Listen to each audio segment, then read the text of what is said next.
Hey everybody, welcome. This is Pastor Paul from the Life Church, and with me today is Regina Witherspoon Bell, and I'm so excited to get to have this conversation with you. Oh, We're going to talk about the journey of an African American woman and understand from your story what it was like to grow up in America with all the racial divide, being living in a system of racism, and mm-hmm.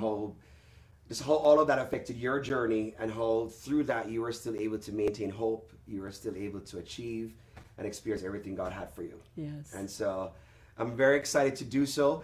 Recently, we've been speaking about the story of Moses and how he was born in as a Hebrew, enslaved in Egypt, and basically born as a second-class citizen. And so we're going to walk from his story till he became a deliverer and a difference maker in his life. And with me, Regina is a difference maker. Like, no, you're amazing. I met you many years ago, and Yes. you spoke into our lives and was a deliverer for us. And our daughter was very young, Yes. and then ever since then, working together in the community.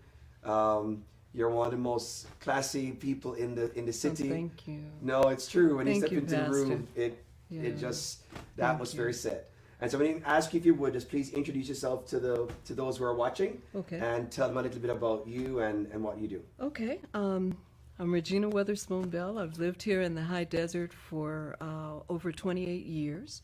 I currently serve as Deputy Director for our First District Supervisor, Robert Lovingood, for the County of San Bernardino. I have been on staff with the supervisor. This is going into his 8th year, his last term, and I've been with him since the beginning. Prior to that, I have my own company, which is called GN Associates, Right. which is a marketing company that I established up here back in 2005. And then in 2009, I started a nonprofit organization called Dreamers, Visionaries, and Leaders. Yes. And we are now 12 years old. Wow. Yes, yes. And that has been very powerful. Tell them a little bit about DVL. And we'll get back to it near the end, but just tell them a Okay. little bit about that. DVL actually is, it really is a testament to how, if you allow God to use you, how God will use you and take you places and open doors that you had no idea, Wow. right? Because DVL started out in 2009 as really our goal was to recognize with some consistency and some dignity and quality Black History Month, Right. quite simply. That's how we started out. And what we wanted to do was to recognize African Americans in our community that for their professional accomplishments as well Right. as their community service. In doing that, we just started out very small. We did an insert in the Daily Press, and then we started doing receptions to honor Right. folks.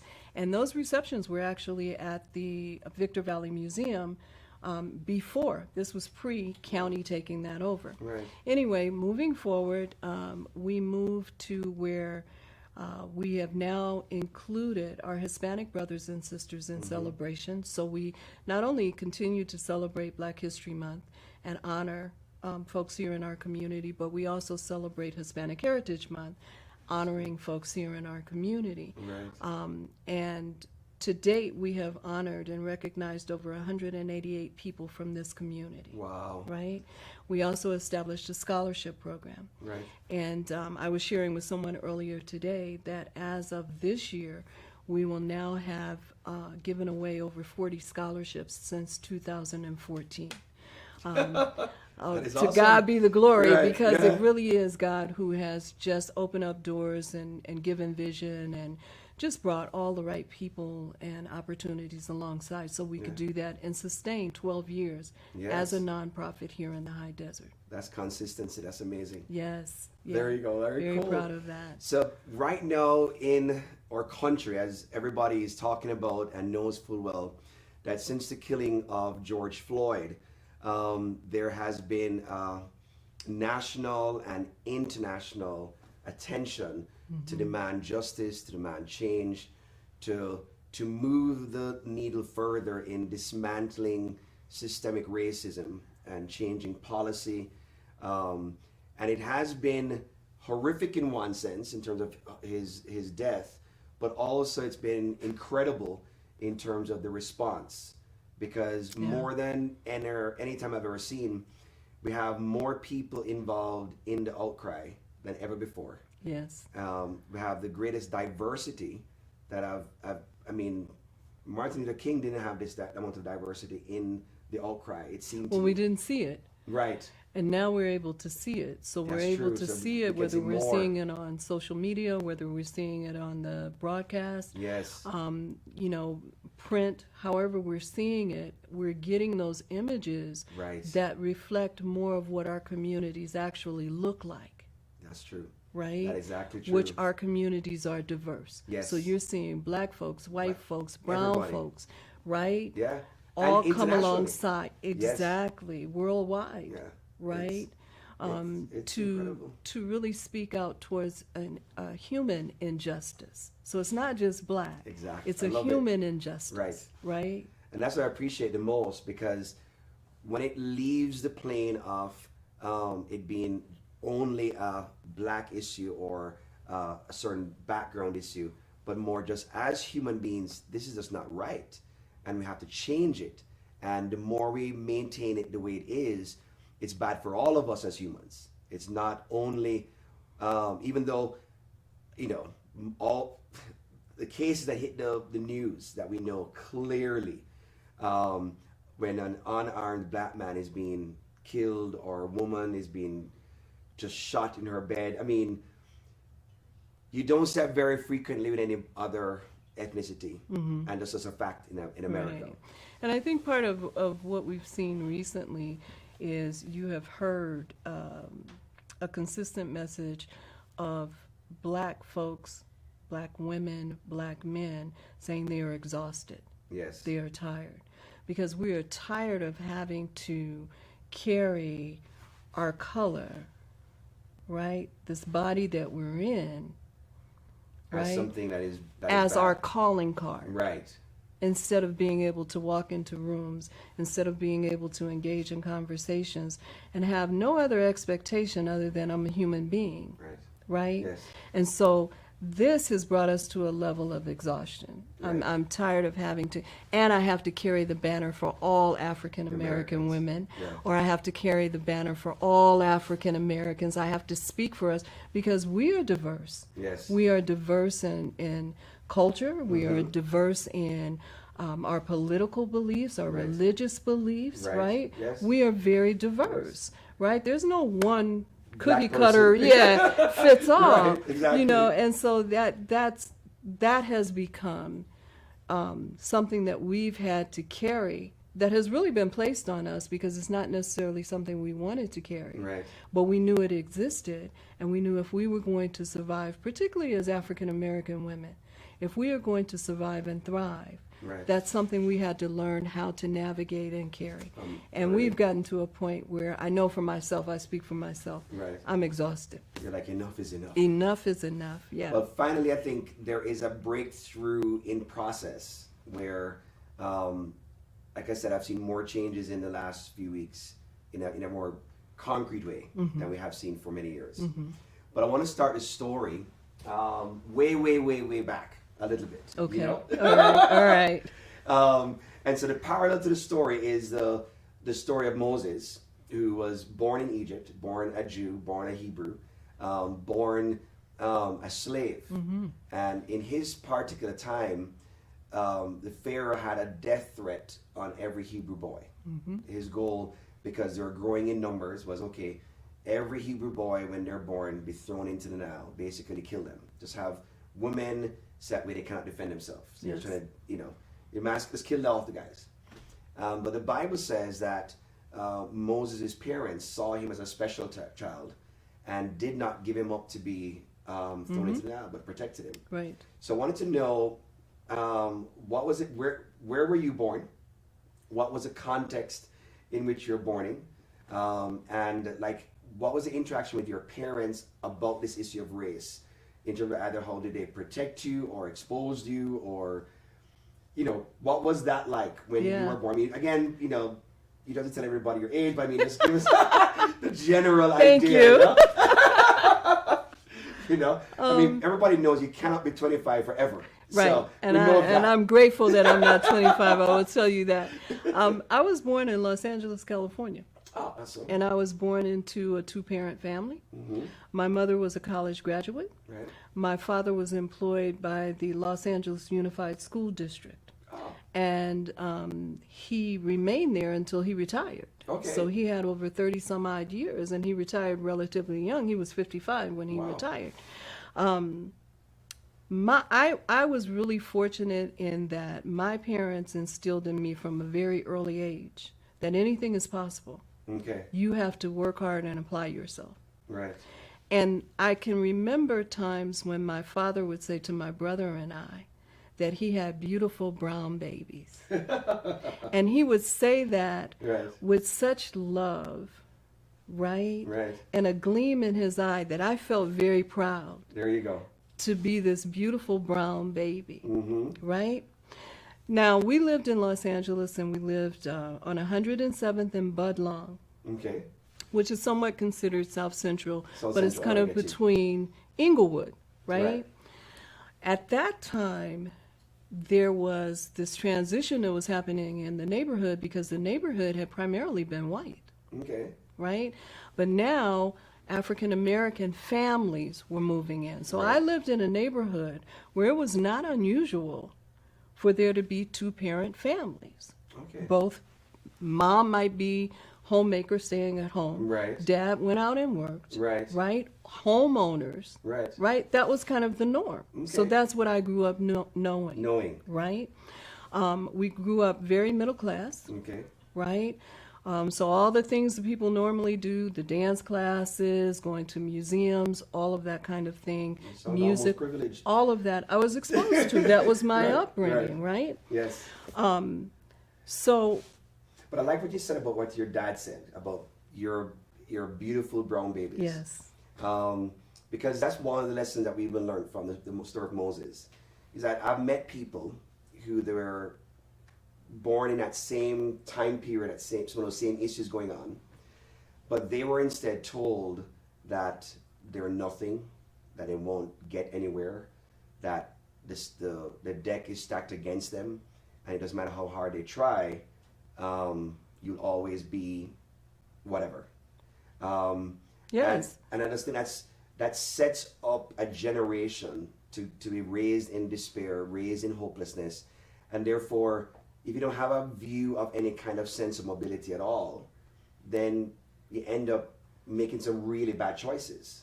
And so my encouragement to everyone who has a young child, even born in the most difficult situation, is you speak life to your baby. yes, Because you have to know in the depths of your soul that the reason the baby was born is because God has a certain purpose for that child, and that they're not an accident, despite however they came into the Yes. world.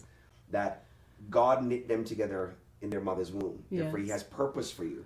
And therefore, we have to reject every statement, every box that you're put into to say you can't, because you can. Not because of the color of the skin or because of where you're raised or born, but truly because God in heaven made you in His image, in His likeness, and that nothing becomes impossible for you, even though there may be obstacles, even Right. there may be just challenges. difficulties, opposition, even wickedness. All that stuff is Yes. real.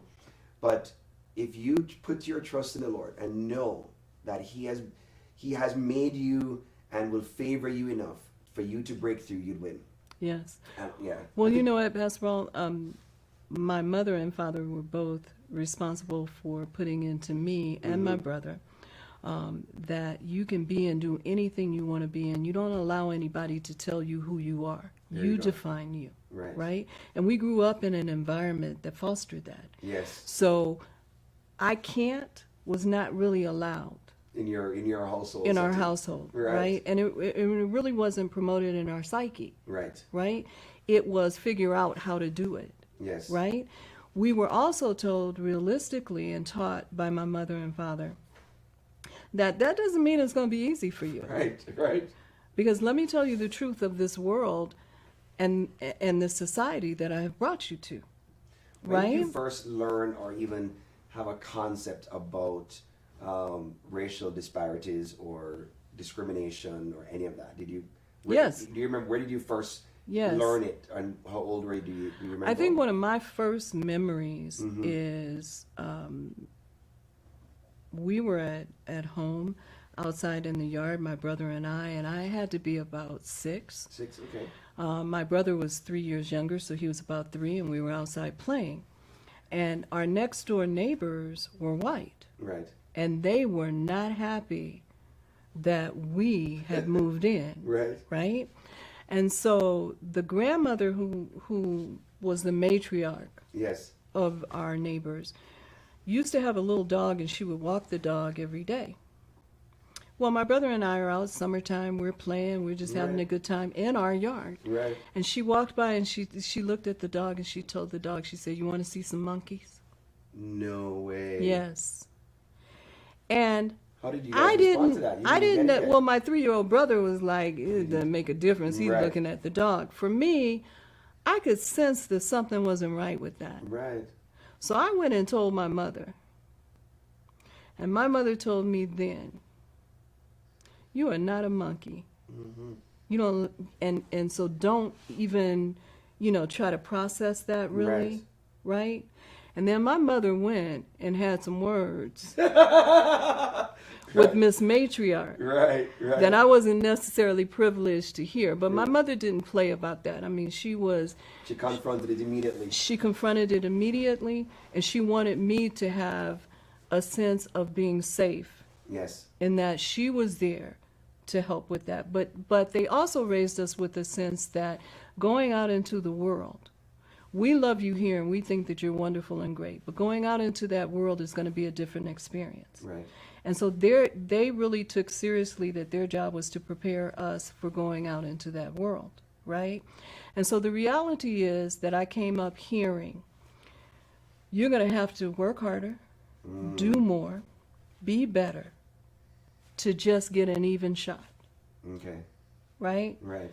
And to be completely transparent and honest, it's true. Right. It's like, what would you tell a couple that is having these beautiful brown babies? Like, what life do they speak to their kids? How do they prepare?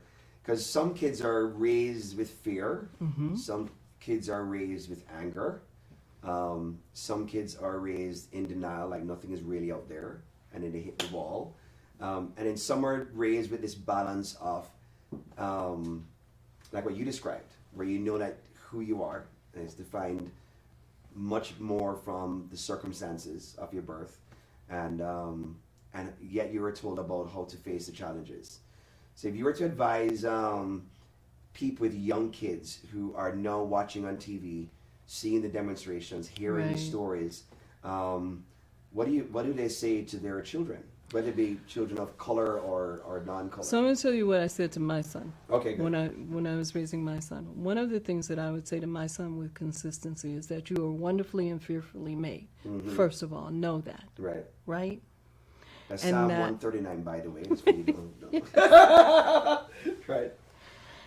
And that if somebody has a problem because of the skin that you were in, that is their problem and it's their shortcoming. Right. You don't let that deter you from those things that you want to do Right. and that are available to you. That Right. defines somebody else, Right. right? So you make no apologies for who you are Right. and the skin that you're in, Yes. right? Yeah. And you stand confident in that and know and recognize when somebody else has something to say simply because of the skin that you're in. That's their problem. Right. And you don't even have to dignify that. That's Whatever's- their that's issue. their problem. And so I raised my son from that viewpoint, Mm-hmm. from the time he was very small. And I also would say to him that you always realize you are no more than, but you are no less than anybody, There you go. right? Right.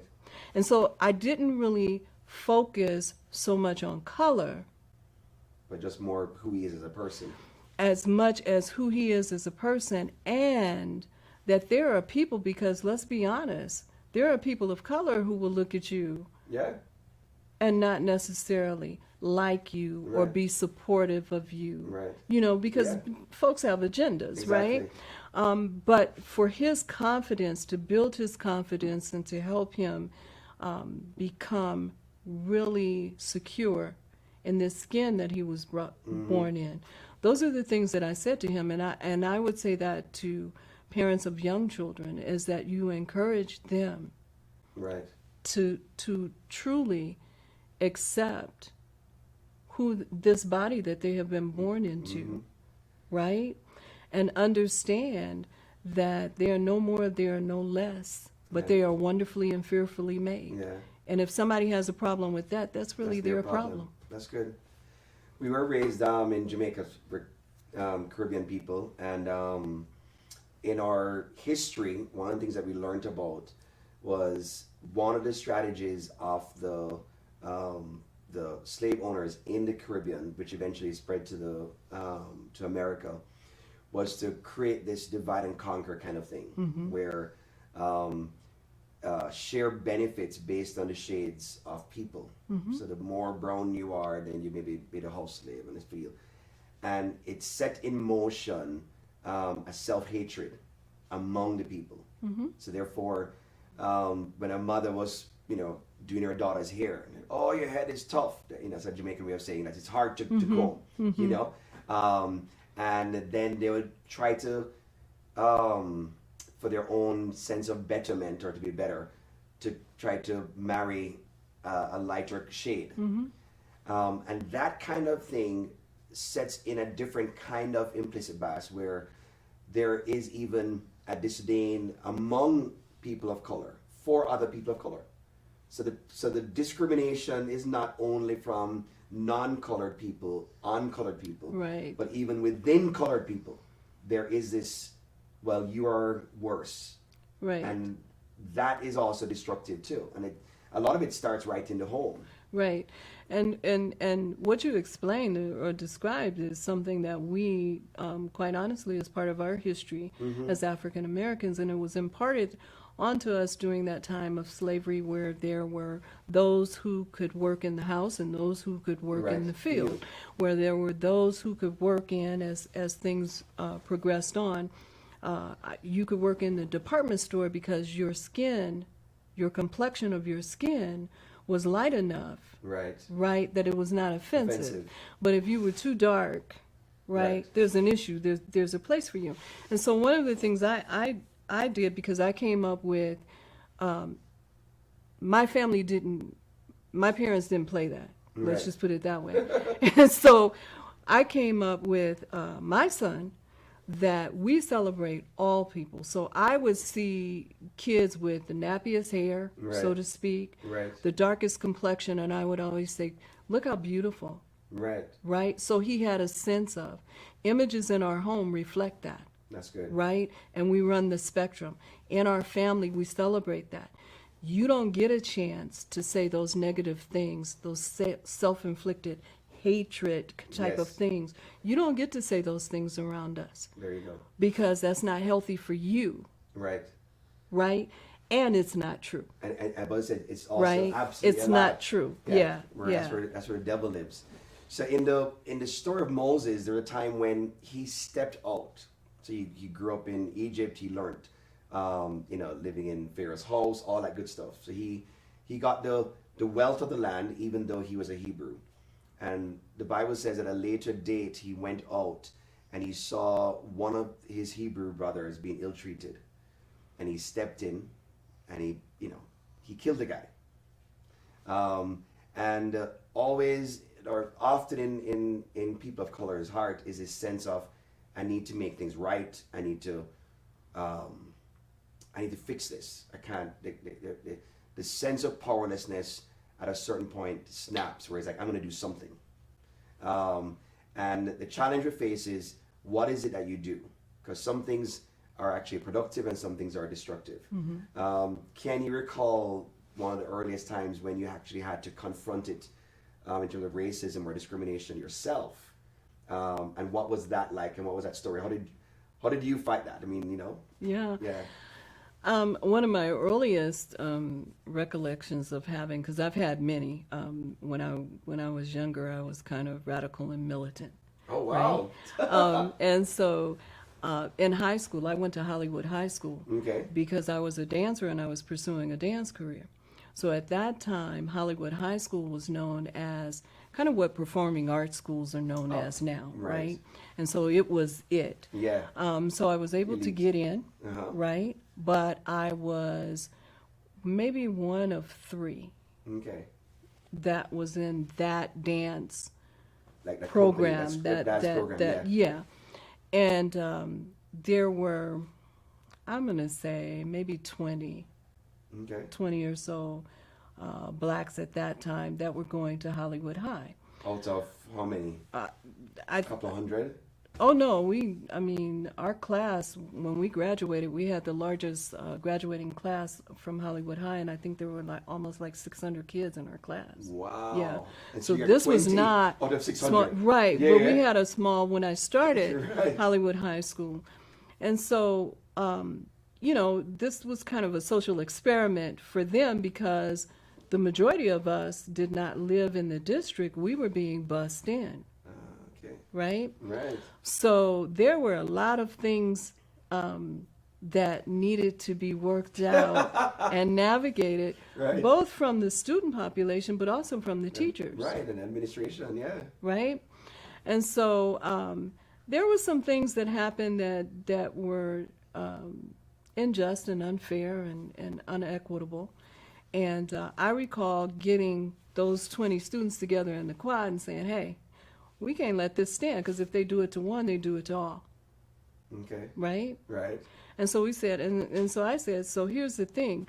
We need to let the principal know what's going on, Right. because we haven't, some statements and comments that are being made from teachers in the classroom to Oh, like that kind of stuff, where even the yeah, teachers were saying, yeah, we're letting us know we know you're a little slow. We know you may not be able to get it. We No know way. you're here on a pass, that kind of Okay. thing.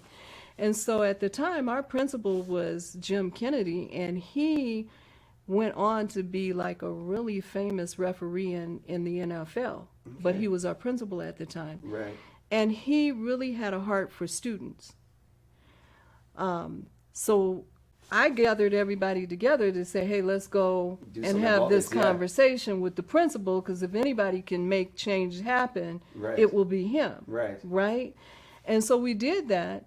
As a result of that, there became this consciousness. Things didn't change overnight. Okay. We were still dealing with some of that, but there became this consciousness, right? Right. And amongst us as African American students, it also helped us to have a sense of we have to take care of each other. We have to be united, right? Right. In taking care of each other so that we get fair and just treatment. And so that we also send a message that you're not just going to say what you feel like saying or treat us how you just feel we should be treated.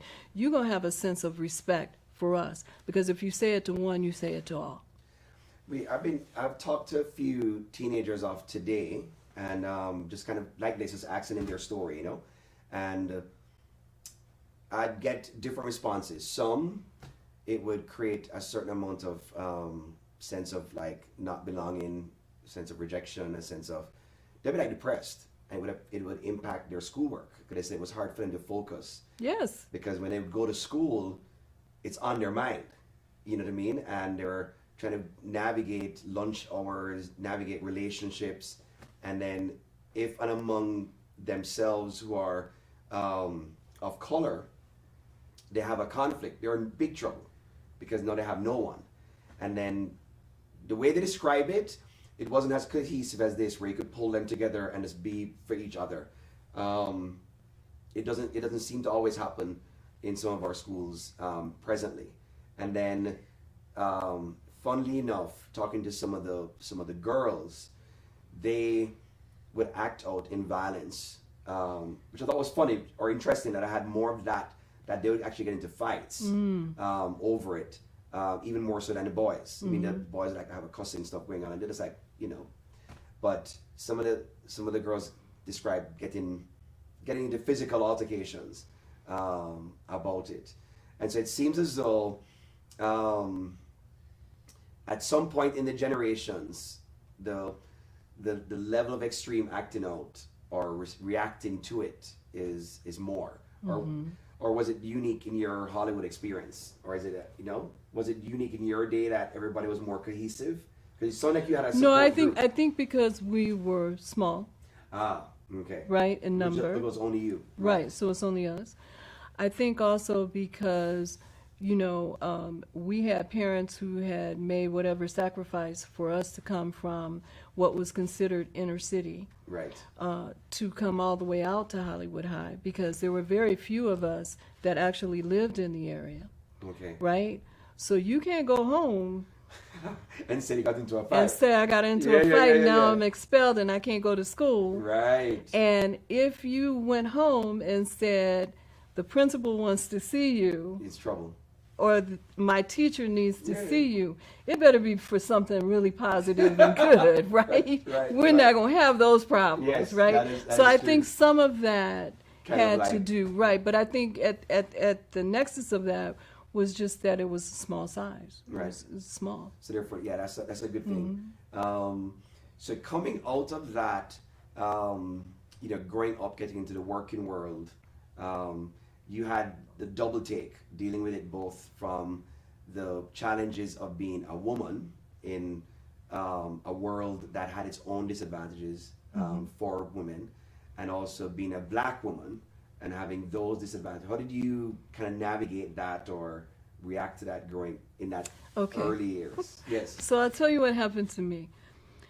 Unfortunately, when I was 12 years old, my mother passed away, right? So my father just stepped up without second thought and said, I will raise my children. This is my family, right?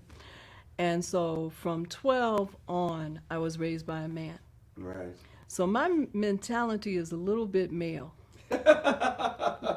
right? Right. So I learned that fighting was not necessarily such a bad thing to get what you wanted, Right. to get where you needed to be. It was how you fight, Okay. right? So for example, Yeah.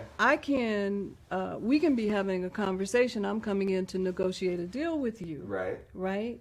Now I can come in and I can give you, as a black woman, this is what I want and this is what I need you to do and here it is, Right. right? I can do that. Right.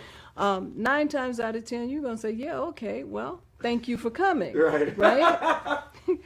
Or if I'm playing to win, I can understand who I'm going in with, Okay. and I can have some sense of how I need to navigate Okay. in order to walk out with what I want, Right. right? And what made sense to me was I want to win. Okay. So let me learn how to do that, Yeah. right? That is very interesting because I know some ladies now would say, that it's not right that they have to go through all of that. That it should be on equal footing. And it should. It should, but It it's just should, reality. but it's not. It's not, exactly. It's the reality that it is not. It is not equal, Mm-hmm. right? It's just like, when was it? Was it last year that we finally got the law passed that you can wear your hair any way you want to? Yes. Because African American women yeah. and men Right. were But being men and women, they're doing different let styles go and they're of being told if that they wanted to can't. wear their Right. hair natural or Yeah. that. I don't know that you Locks, have all that ever stuff. heard a white woman say, I lost my job because of the way I chose to wear my hair. I'm not No. saying that it didn't Didn't- happen, right. because there's always exceptions to the rule. Right. But I'm saying Maybe it that didn't rainbow thing happen that at a you- rate where there needed to be a movement and there needed to be a law Law to on the protect you. books Right. that said if I want to wear my hair natural and kinky Right. It's all good. and go to work and do my job well, because it doesn't have anything to do with my ability to do my job, Exactly. right? I can do that, Right.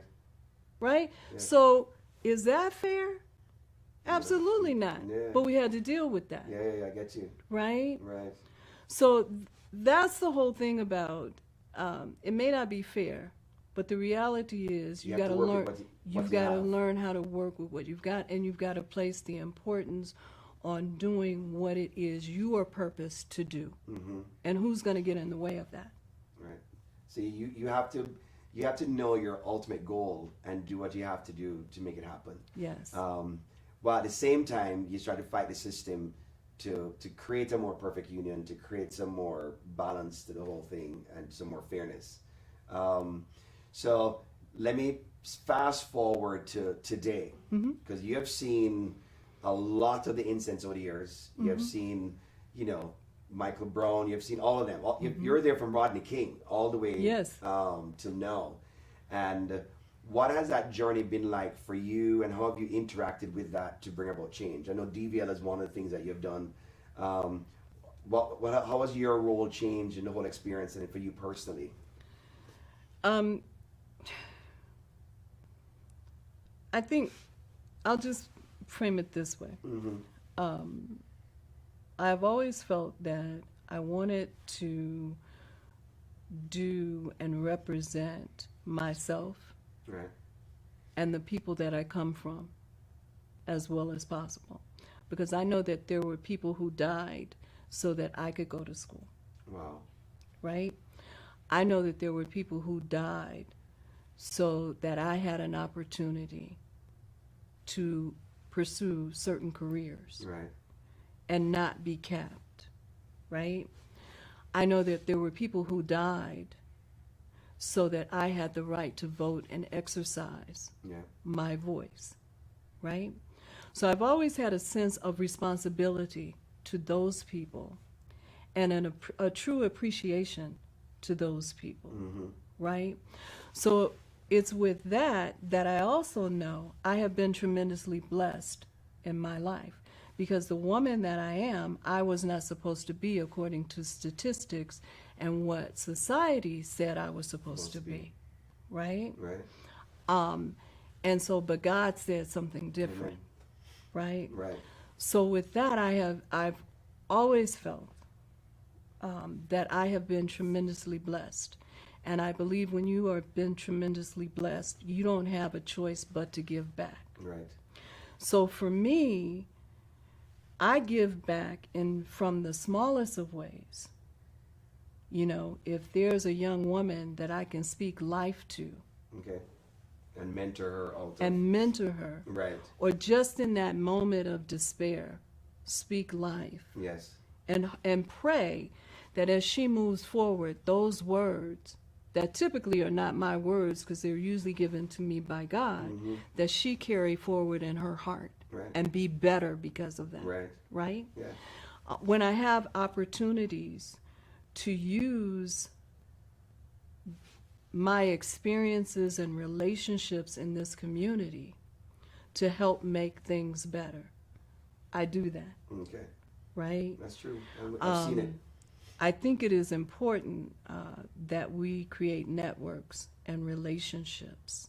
And I think that it is important that we have a sense of wanting to bring our brothers and sisters along, but to do so in a responsible way that brings them into those circles and helps push them forward, and they are prepared, right? Yeah. So I try to do that from the smallest. So sometimes it's just, Pastor, a small conversation, a passing conversation, and sometimes it's as much as, yes, I would love to mentor you. I take that as an opportunity. Right. The other times it's, I have an opportunity to maybe sit with an elected official Right.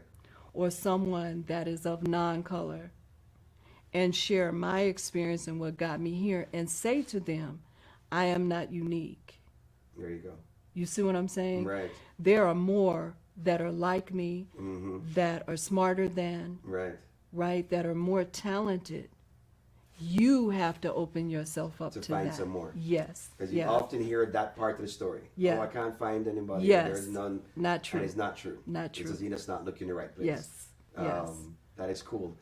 One of the things you mentioned about being able to relate to people is what I've found in like our community and just in the whole race relations is that people still cluster to people like themselves, and to create the what is referred to as a more perfect union, to create the overcoming, is being able to walk into people's shoes, is to be able to relate to people. And a very simple practical thing is building relationships with people who are not from your same background, and actually engage in more meaningful long-term relationships. Not just, hey, I see you at work, but actually spend time, go out, be in somebody's house, learn their jokes. You know what I mean? That kind of stuff, because that's what bridges the gap between the backgrounds, because everybody have their different symbols, a different way of speaking, and until you actually step beyond it and get interacting in a different way, you really get lost in that side of the world. Well, that's one of the things I'm hopeful about this period that we're finding ourselves in, with Mr. Floyd's situation and others, because I think he was just he was just the tip of the iceberg that just said, I can't take any more. That was the last straw. But I think that we're hearing from each other, and when I say that, not just each other as Black people or people of color, but we're hearing from our non-colored brothers and sisters who now want to really plug in and have a conversation. And so I'm hopeful for that, and I see it as an opportunity. But I will tell you that I hope that the conversations are authentic and genuine, and not just something I need in this moment to help me feel better, to help me feel like I'm not like that, or to help me purge from what I used to believe to now I have a different sensitivity or compassion.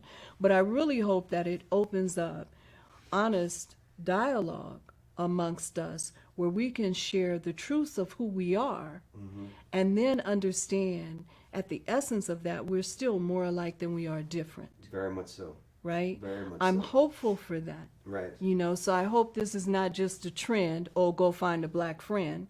I hope that it's not that. Right. You know what I'm saying? But I mean, I'm thinking of it in both ways, where, a Black brother or sister can find a friend who is non-Black and be intentional.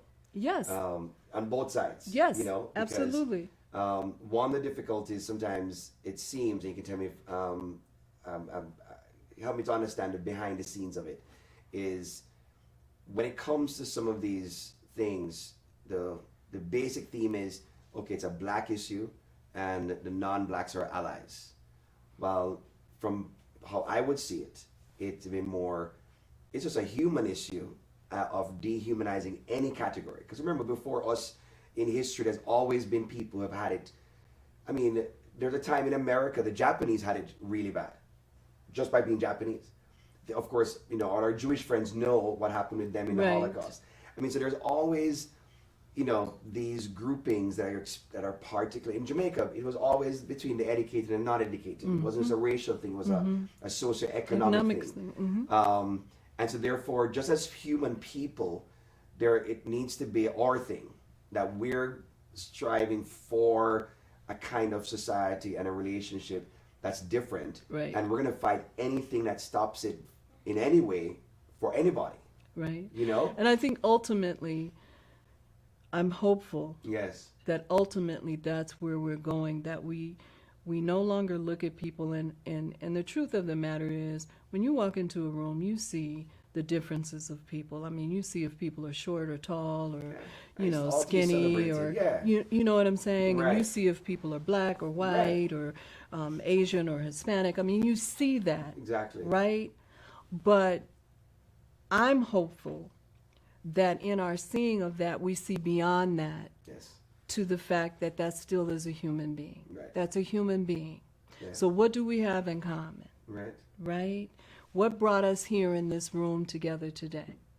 Right? Just see beyond the surface of things, which is this, and go into who we are as people. And making judgments based on that which we just see. Because I don't know anything when I'm just looking at you Right. and I haven't engaged. What do I know? Exactly.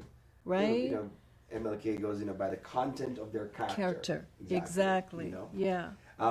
Couple last things. So now in this season, there has been just a lot of changes. You know, the governor says no more chokeholds.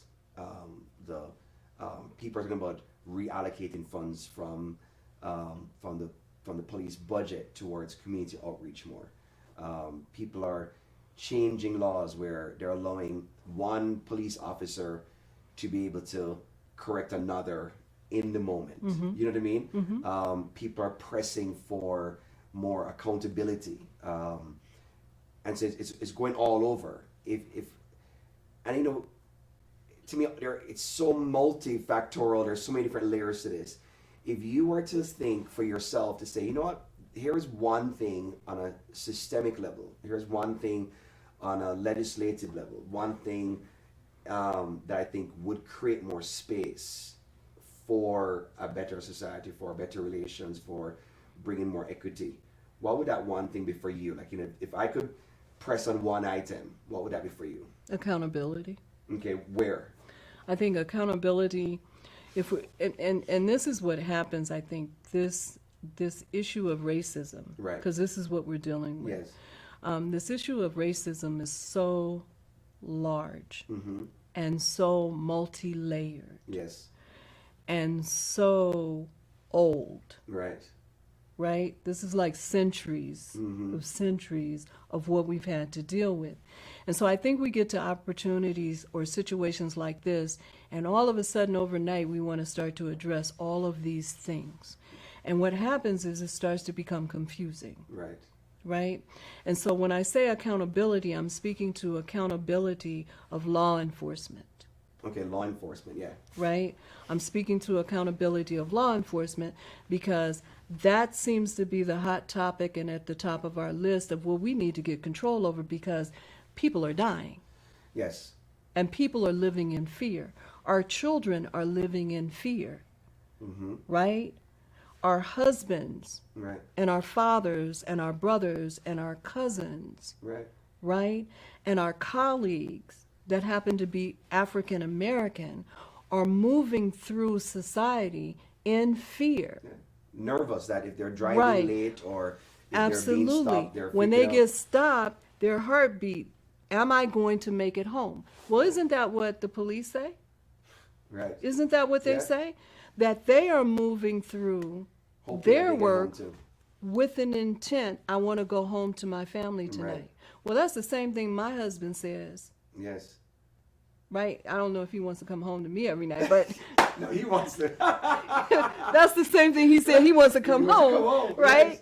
yes. But you see my point? Right. And so I think if we are talking about what we're dealing with right now in this moment, in this hour, Right. that it is accountability of police. Because how on earth do you have an officer that has over 18 infractions Right.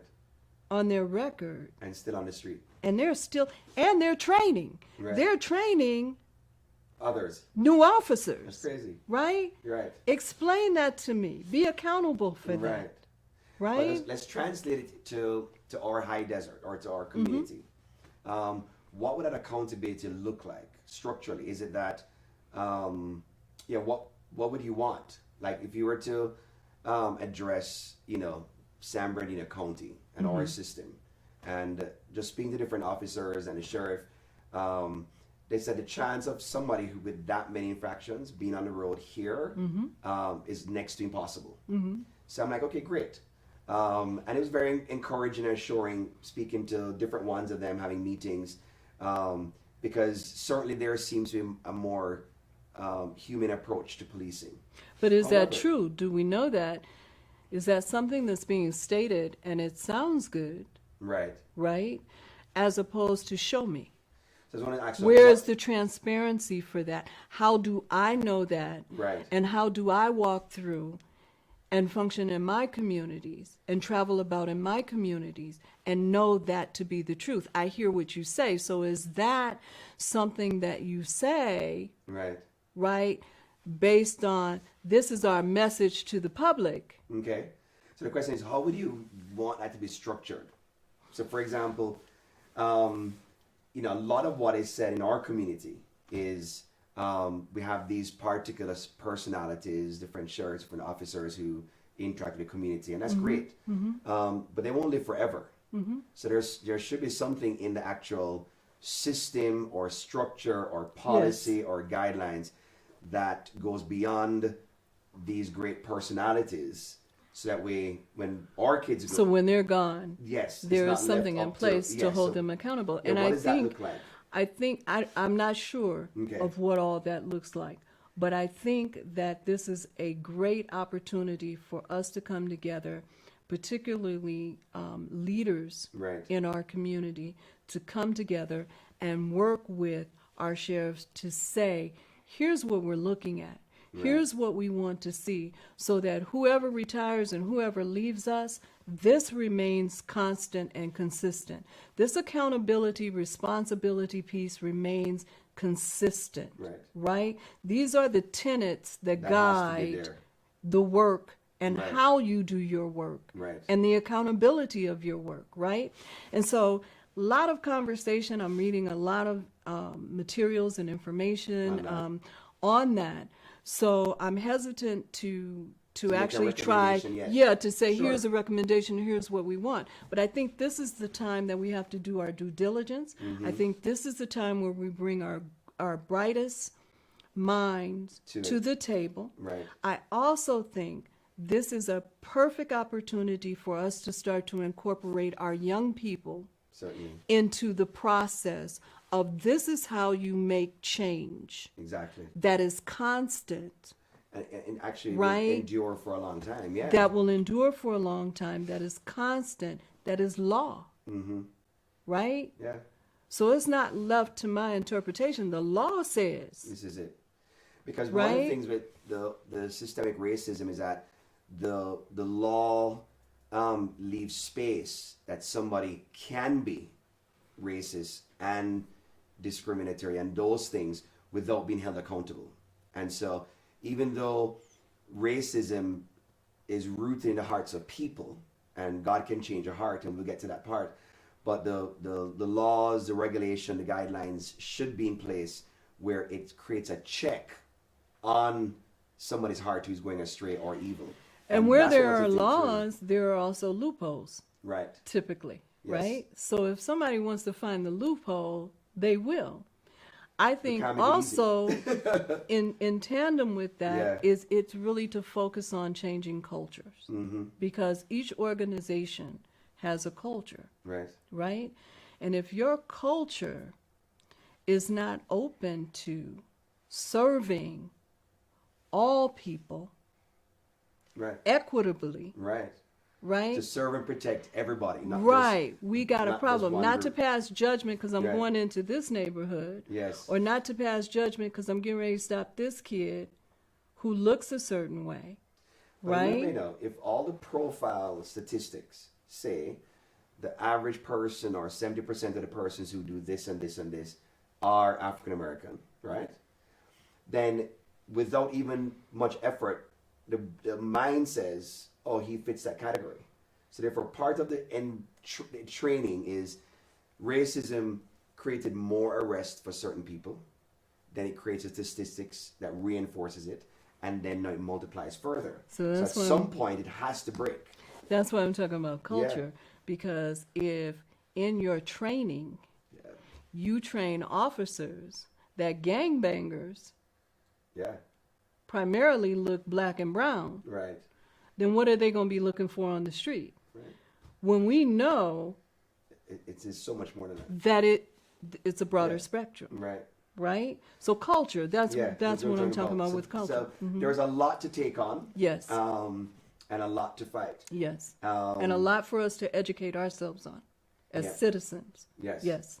So if you were to speak to the person watching and say, okay, as an individual, this is how you engage in this, both on a personal level, but also to change a system or to be involved in that change. I mean, yes, the demonstrations, protests are great. It keeps the voice out. It keeps Yes. people aware, and so therefore it's powerful because, you know, a lot of legislatures now are jumping to make some changes. So, you know, God bless everybody that sacrificed to be on the road to do that. You know, but okay. So what else do they need to do? What would you tell them?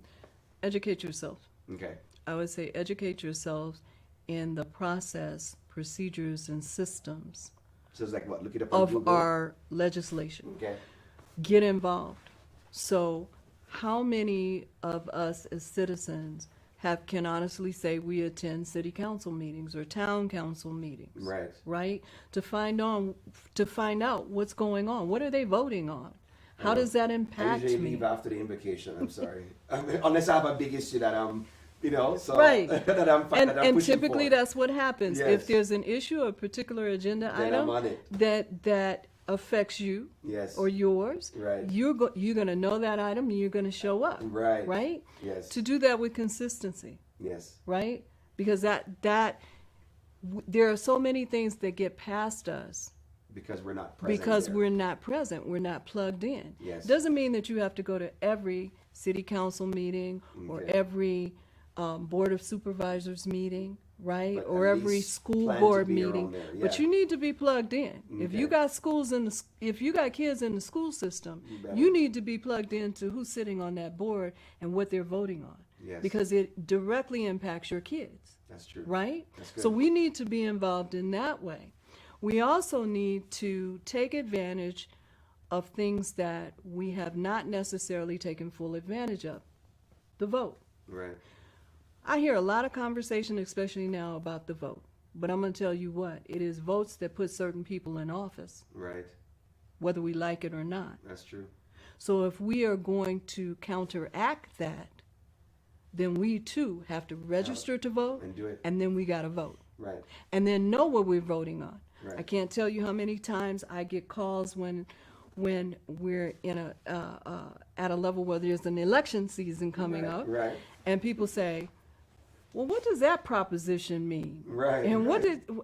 which way should we? Because we don't really want to take the time. However, It's work. we allow propositions to get passed that impact us Yes. negatively. Right. Right? And then we want to go and scream. protest and scream. So really, I think to educate ourselves, to get involved and share that information. Mm-hmm. Share that information. So grandma or grandpa may not know, but they're voting. Right. Let's share that information with them. With my circle of girlfriends, share that information. Okay. Right? Include our young people in that so they understand the process. Right. Right? Because we're making decisions That's gonna affect their lives. that's affecting their lives. Yeah. Right? And then all of a sudden they don't know. You know, they just kind of know, oh, you handed us this. We used to have this on that issue with educating young people. When I was growing up, we used to have this thing called civics, where you were taught as a course Right. at an early age Right. how the government was run, how these things work. You had to do actually assignments on current topics. And it's hit or miss. Right. In our schools, it's hit or miss. Some of our kids are getting that, and some of our kids don't have a clue. 'Cause it's not Right? a required thing anymore. But it's also one of those things that you can talk about at the dinner table. right. It's one of those things where, as parents, we can engage our children and make sure they know. That they're fully Right? aware. Yeah. Yeah. That is good. That is good. And then as we come into wrap, for those of you who are despairing, because one of the reasons that we have these talks is one, for those who are despairing, thinking that there is no hope, is to say to you that there is hope. One of the things that MLK said, which was, he said, I've been to the mountaintop. He gave that speech because just like Moses, who led the people out of Egypt, and he was taking them towards the promised land. At a certain point, he realized that, hey, I'm not going to live to see all that I'm dreaming of. But the beautiful thing about him and a lot of the early civil rights, that they had a vision of a future that says, hey, it's going to be different, it's going to be better. And so there was this trend over the last 4 years or so, which kind of communicated no hope that this would never change. And it kind of led to this sense of despair among young people, like this is just it. Until the murder of George Floyd, something broke that says we're gonna just fight for this one more time. It seems, and so I want to encourage even those who have been in the battle for a long time and you feel battle worn, you feel exhausted. Just remember, do not lose sight of the vision that it will be better, that there is a better union, that even though things have changed and some things have not changed, things have changed and it will continue to change.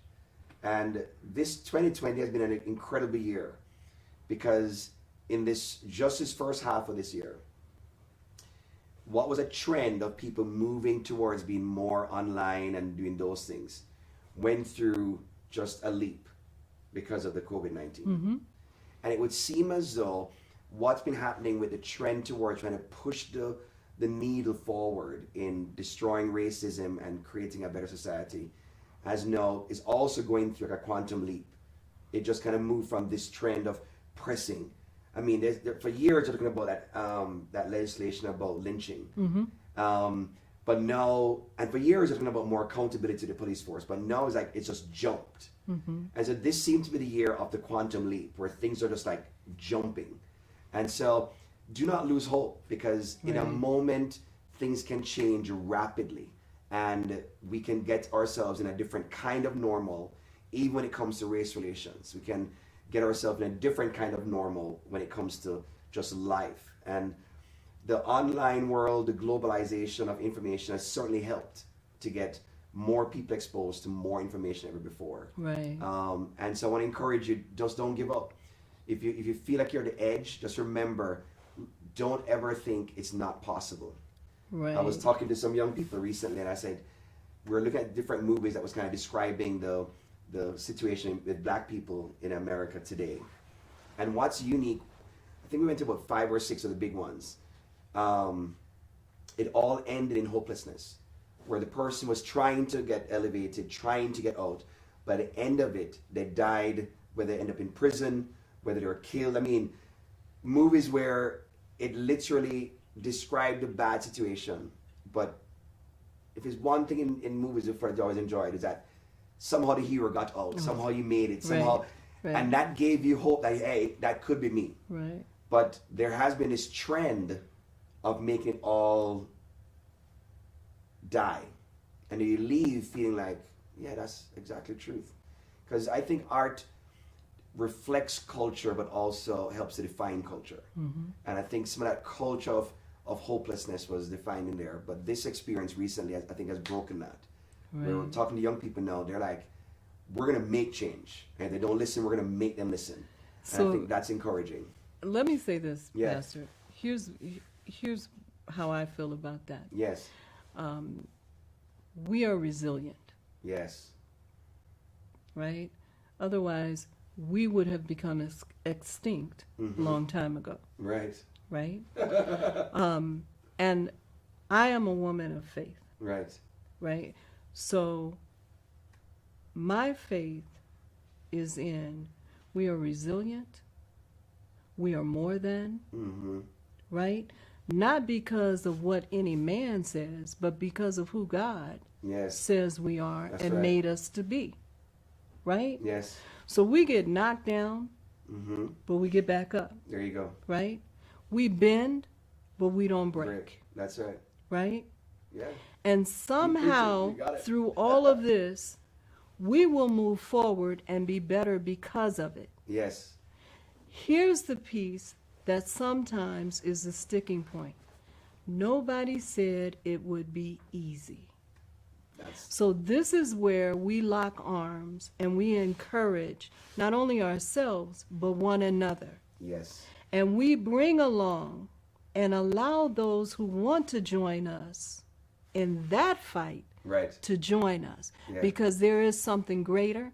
And for me, I'm going to leave here with you not going to cheat me out of mine. There you go. Right? And so for our young people, be encouraged, Right. be vocal, And right? don't quit. Be focused on your message, Mm-hmm. right? Make sure it aligns with your principles, Yes. right? And your core values, right? But never be afraid to continue to move forward despite who may be looking like they're standing in your way. Because there's a God that has you covered. Yes.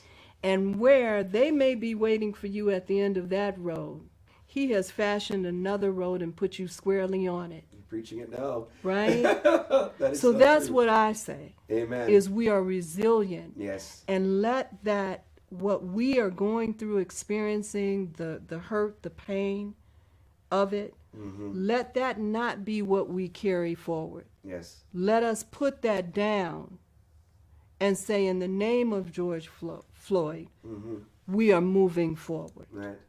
Better, Better. stronger, right? That's good. That's what I would like What to to tell them. No, Yes, that's good. absolutely. That is very, very good. I'll read that verse you quoted. Because here are the last three things I would say. First, in terms of your character, your strength. In 2 Corinthians 4, it says, "But we have this treasure in jars of clay." Brown, black, Yes. white. There's different jars. But it shows that this all-surpassing power and resilience and strength is from God and not from us. And not from us. Because if we rely on ourselves, it will crash. Yes. It says, "We are hard pressed on every side, but not crushed. Perplexed you may be, but not in despair." You have hope. Persecuted, fought against, discriminated, beaten, shoved, tear gassed, whatever it may be. You may be persecuted, but you're not abandoned. You may be even struck down, pushed down, tripped, beaten down. But it says, "But I'm not destroyed." Yes. I always carry around in our body the death of Jesus, so that the life of Jesus may also be revealed in our body. Because the truth is, Jesus himself was rejected, discriminated Yes. against. He was beaten, he was flogged, he was murdered. Right? He was lied upon, he was falsely accused, but God in his grace raised him from the dead so that you and I could have the life of Christ in us. So I say to everybody who's ever been beaten down, crushed, you are not alone, because God himself walked in your shoe in flesh and blood in Christ, and he himself experienced all that you're experiencing and more. But God was with him, and God raised him from the dead, Yes. that we could have life forevermore, that you and I can have life, that same life in us, that whatever you're going through, you can win. Victorious. Victoriously. Yes. And here is our confidence. Our confidence is in Romans 8.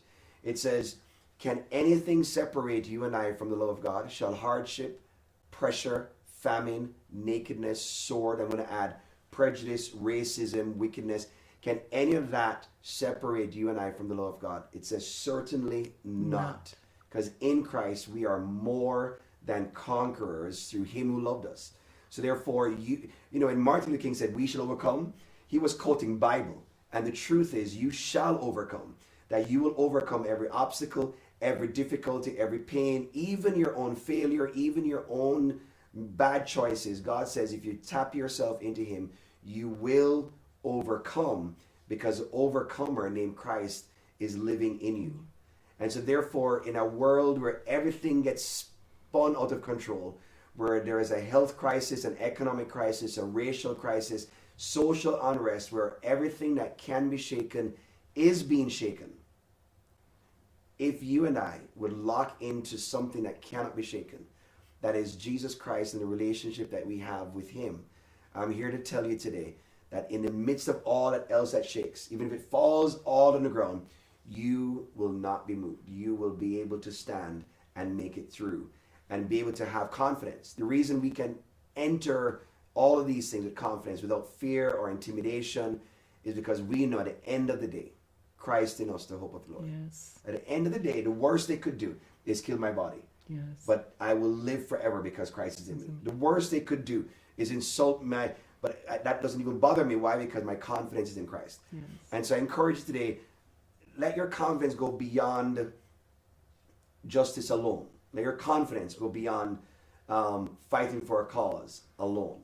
But let your confidence be somewhere deep and in a place that's unshakable. in your relationship with Jesus Christ. And so I want to thank everybody for watching, Yes. especially thank you, Regina, for being Oh, here, thank you for sharing your having insight me. and your wisdom, and Thank you. and let her life be an inspiration to you. Oh, That sitting before you is somebody who has overcome, has been through the stuff, and there are things that she could not say on air to protect protect maybe not even the innocent at this point, but she has been through it and is shining.